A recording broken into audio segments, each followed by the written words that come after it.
আসসালামু আলাইকুম। এরকম বৈশাখের শেষে জেঠ মাসের দিকে আমাদের গ্রামে মানুষ ধান কাটে। এই ধান কাটাগুলা আসলে অনেক সুন্দর হয়। এই যে বড় ভাই ধান কাটতেছে। আসলে যারা শহরে থাকেন তারা এইগুলা কখনো দেখতে পারেন না, যারা গ্রামে থাকে সব সময় এগুলা দেখতে পারে। মানে গ্রামের সৌন্দর্যই মূলত এটা। এই বৈশাখ জেঠ মাসের মধ্যে ধান কাটা, সে ধানকে সংগ্রহ করে বাজারজাত করা ইত্যাদি ইত্যাদি।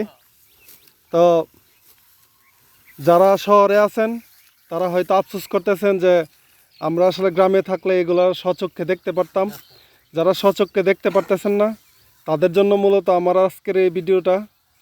সবাই ভালো থাকবেন। আসসালামু আলাইকুম, আল্লাহ হাফেজ।